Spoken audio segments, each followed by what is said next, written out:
Within this series of videos, you'll learn about obesity risk factors during the infancy and early childhood periods. We'll think about how experiences and exposures during these periods shape our weight-related behaviors and weight outcomes.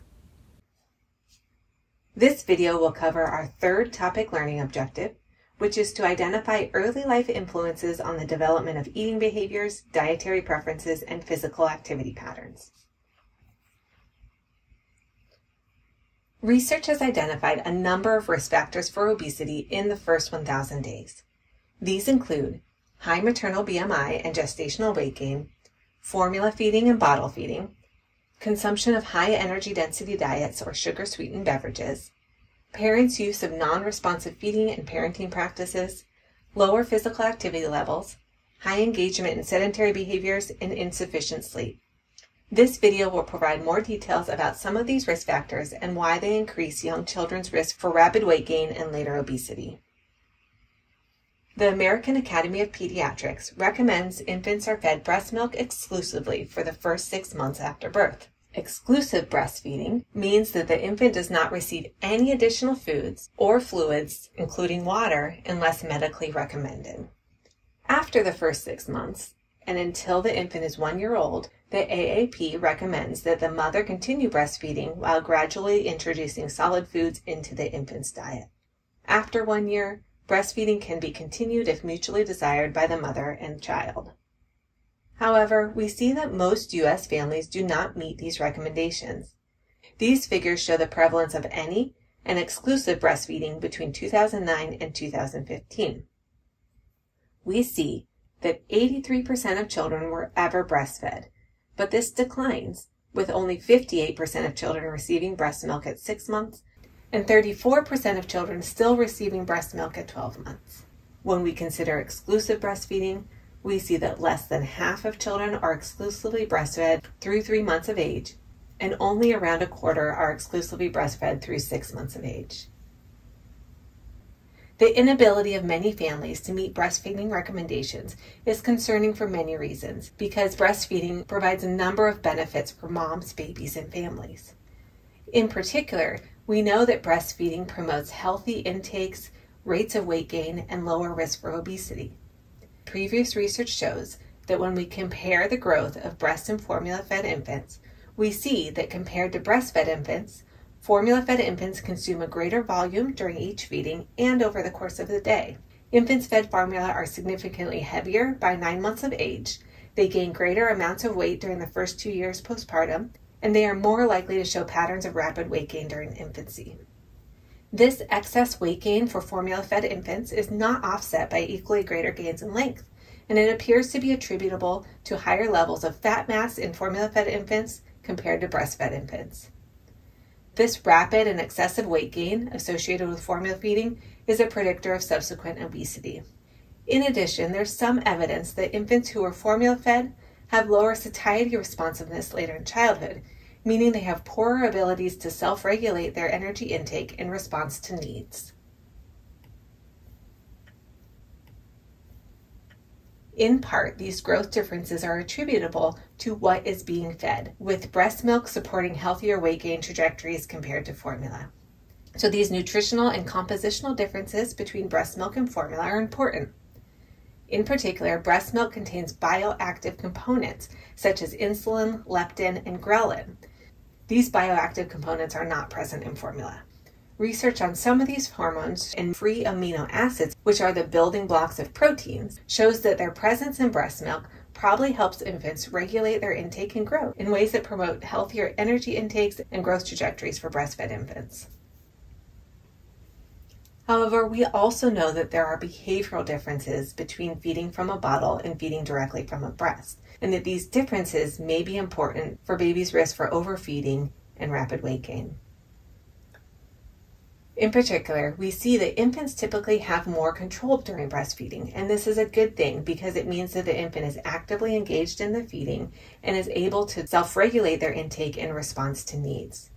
In contrast, it is easier for the mother to be controlling during bottle feeding because the mother has more control over how much milk goes into the bottle, can push the bottle into the baby's mouth, and can actually see how much milk is in the bottle.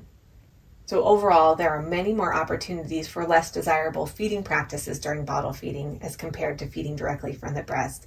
And some of these include encouraging the baby to empty the bottle and eat beyond satiation or energy needs, as well as things like adding cereal or juice to the bottle, which increases calories consumed and can lead to overfeeding. Beyond breast versus formula feeding, we see that at around 4 to 6 months of age, parents begin to introduce solid foods to their infants, and this marks the start of a drastic change in the infant's diet.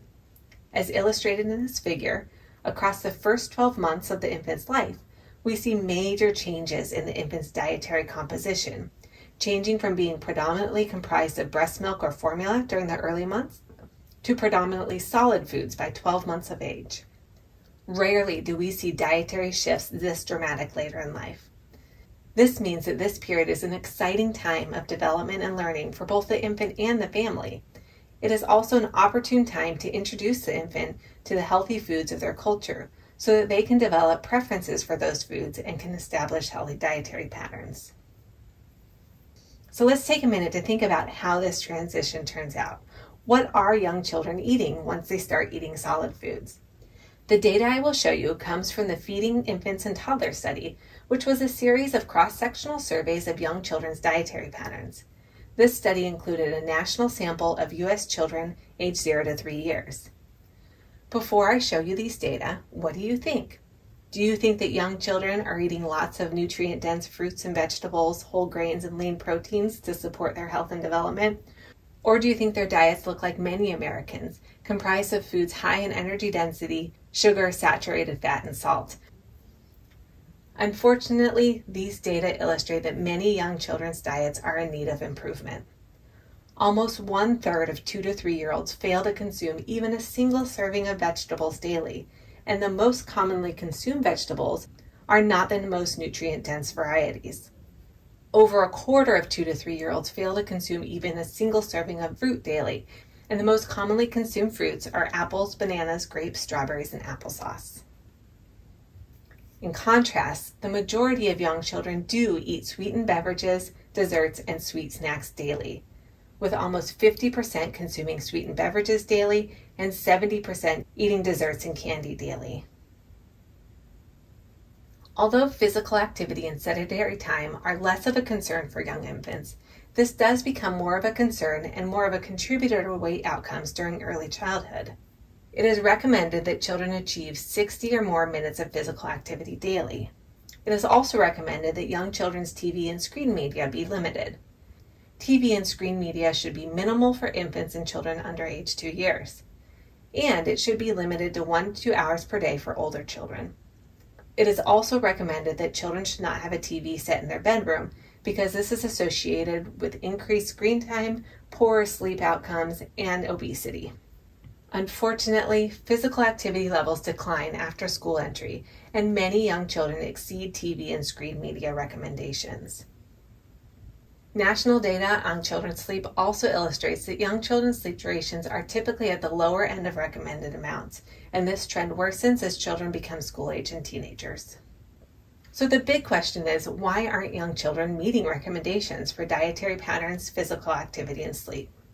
One reason is that it can be challenging to get young children to eat healthfully and meet other recommendations due to the intersection between the infant's innate behavioral tendencies and what is available in our current obesogenic environment.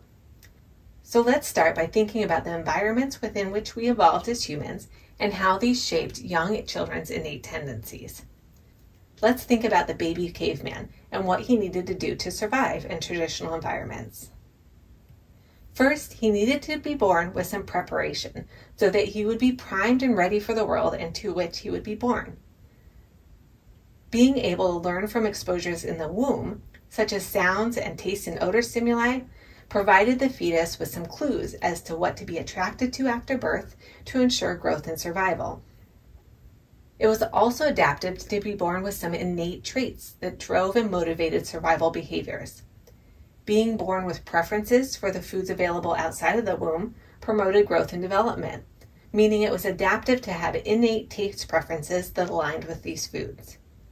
It was also helpful to be drawn to novelty so that he could take in and learn from new stimuli in the outside world, but to prefer the familiar because he knew it was safe and wouldn't hurt him. It was also adaptive to be born with an innate drive to attach to a caregiver who would take care of him during the vulnerable time of early childhood.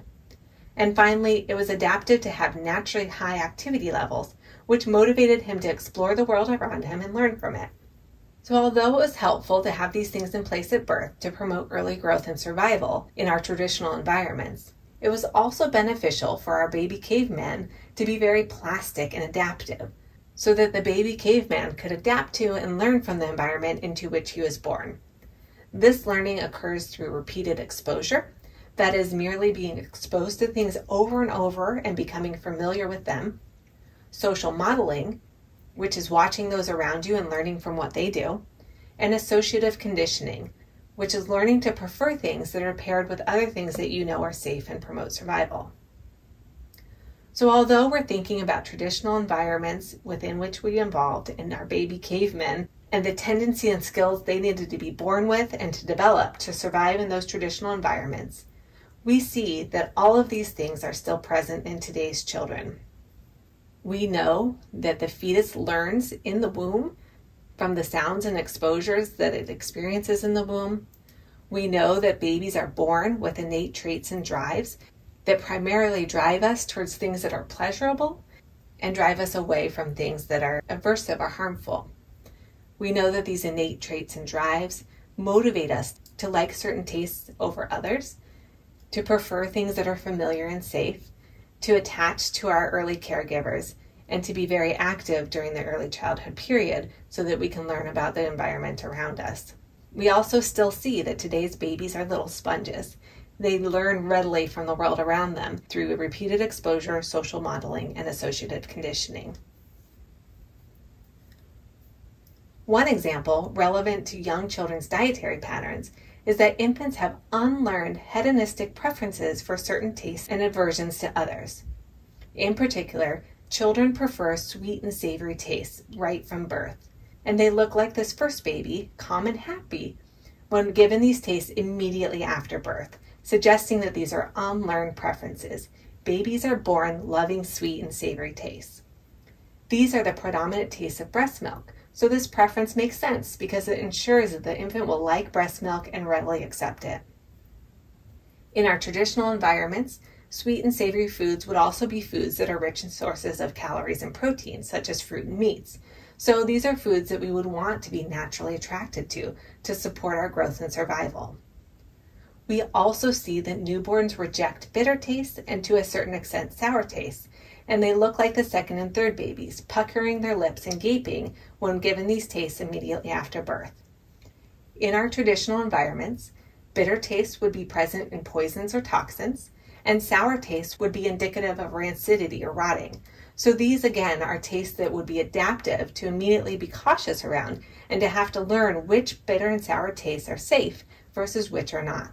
We also see that a preference for salt emerges around 4 months of age, and this represents needs to eat sodium for fluid balance. This is another adaptive preference. It is important to note that although these innate taste preferences are present and drive early likes and dislikes in eating behaviors, that children are also primed to learn from their environment. So even though it is very easy to get kids to eat sweet, savory, and salty foods, and more difficult to get them to accept bitter foods, children can learn to like healthy bitter foods, such as vegetables, if they are repeatedly exposed to these foods in a warm and supportive mealtime context, and if they see that others around them eating those foods as well. Learning about foods and flavors starts prenatally. The capacity for sensing tastes and smells, which combine to create a sensation of flavor, begins in utero with the development of the taste and smell systems starting in the first trimester. These sensory systems are functionally mature and have achieved adult-like form by the end of gestation. The figure on this slide shows how the flavors of the mother's diet appear in the amniotic fluid and are detectable to the fetus a few hours after the mother ingests them. So this means that the fetus can sense things like garlic, alcohol, vanilla, mint, carrot, or cheese, and exposure to these flavors provides the fetus the opportunity for early sensory learning that prepares the fetus to prefer these flavors after birth. So in this way, these early exposures and prenatal learning helps the fetus learn the foods of his or her culture and eases the transition from womb to world by ensuring the infant will be prepared to eat and like the foods that will be available to them after birth. These flavors also appear in the breast milk and help promote further learning and preference development for the infant. At weaning, infants show preferences for the flavors they experience during gestation and lactation. So, one prevention strategy is to have mothers eat healthy and varied diets during pregnancy and lactation to help their babies develop preferences for those healthy foods during early infancy. Although infants are relatively accepting of new foods during weaning, they start to become more neophobic or fearful of new foods and picky between 2 and 6 years of age. This is a developmental phase that is expected for children, and it aligns with increased mobility. So this was baby caveman's way of becoming cautious around new foods during a time when he was becoming more independent and spending less time with his parents. During this neophobic period, we see kids tend to reject foods they used to accept. We see that this leads to lower dietary variety and lower intakes of vegetables, fruits, meats, and eggs. We also see especially heightened preferences for high levels of sweetness during this period. So, as you may have already noticed, this aligns with what we know of young children's current dietary patterns. It is hard to get kids to eat healthier vegetables, fruits, and other whole foods, and it is much easier to get them to eat sweets and highly processed kids' foods. This aligns with their innate taste preferences, as well as the changes going on during this neophobic period of age 2 to 6 years. Fortunately, we can remember that this is just a phase, and it tends to resolve by the time children reach around 6 years of age. But parents need support to understand this and to know the most effective feeding practices to use during this challenging period of child feeding. This will ensure they can continue to support healthy eating behaviors and not use feeding practices that may unintentionally have negative long-term effects on their children's eating behaviors and dietary preferences.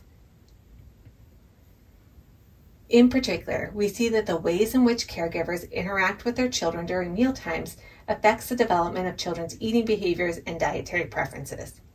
Let's talk through the different feeding practices that parents use to try to influence their children's intakes and diets, and think about the potential influence of these practices on children's outcomes. We see that some of these practices are more beneficial than others. First, we know that repeated exposure, associative conditioning, and social modeling are all effective ways to promote children's preferences for healthy foods, because these are the ways that children learn about the environment around them. Repeated exposure is defined as offering a new food repeatedly, and we see that as children become more familiar with a food, their preference for it increases. Associative conditioning is defined as pairing a new food with something that is already like. So for example, pairing a cheesy dip with broccoli or adding breast milk to infant cereal. These can be effective ways to encourage children to try a new food and helps increase their preferences for the food over time. Social modeling is when a parent, peer, or sibling models enjoyment of a food. Children are receptive to this modeling, and it helps encourage them to consume and learn to like new foods. There are other feeding practices that parents use to try to influence their children's intakes and diets that are less effective and actually lead to worse outcomes for children. Some parents overly restrict their child's diet, meaning that they are controlling of their child's intake and have strict rules around what food the child can have. This typically backfires because it increases the child's preferences for the forbidden fruit or restricted food. We also see that children with restrictive parents do not have opportunities to learn to self-regulate their own intake, so they are more likely to eat in the absence of hunger or overeat when their parents aren't around to control their food intake. Second, some parents pressure their kids to eat by telling them to clean their plate or by setting up contingencies for eating, such as eat all of your peas and then you can have dessert. These forms of pressure actually decrease children's preferences for the healthy foods they are pressured to eat and disrupts their abilities to self-regulate intake in response to hunger and fullness cues. So what should parents do? Ideally, we want a balance of control between the caregiver and the child, so the child has some autonomy to eat when hungry and stop when full, and to explore and learn about new foods in a mealtime environment that is warm, positive, and supportive. According to this model, both the caregiver and the child have important roles during feeding interactions. Both should contribute to the success of the meal. The caregiver should be responsible for what foods are offered, where the child eats, and when meals happen. But the child should be responsible for whether to eat and how much is eaten. Therefore, according to this model of the division of responsibility in feeding, parents have distinct feeding jobs during mealtime interactions. First, they should choose and prepare the food. Second, they should provide regular meals and snacks. Third, they should make mealtimes pleasant. Fourth, they should show the child what they have to learn about food and mealtime behavior. Fifth, they should refrain from letting the child graze for food and beverages between meal and snack times. And sixth, they should let the child grow into the body that is right for them.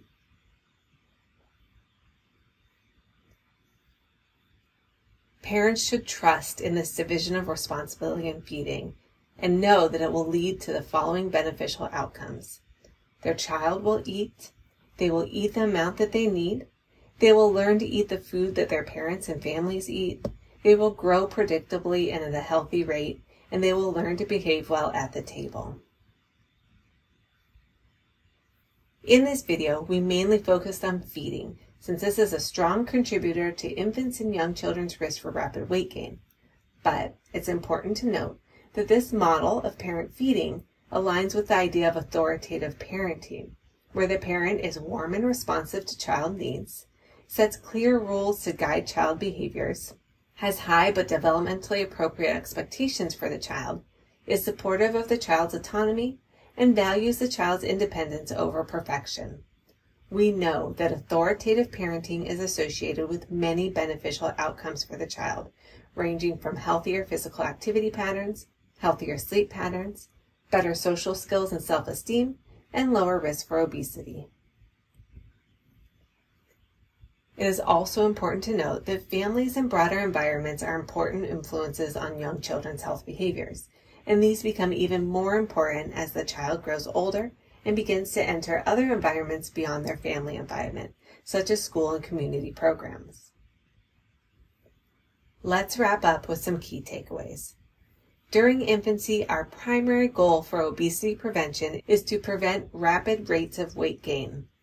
Key contributors to rapid infant weight gain are overfeeding during formula or bottle feeding, overconsumption of high energy density foods and high sugar foods, insufficient sleep, and low physical activity levels and high engagement in sedentary behaviors. Prevention and intervention efforts need to support parents, caregivers, and families of young children to ensure they are instilling healthy eating behaviors, dietary patterns, and physical activity levels early in life to provide a healthy foundation for that child's development and health outcomes. That's all for this video. Thank you for learning with me.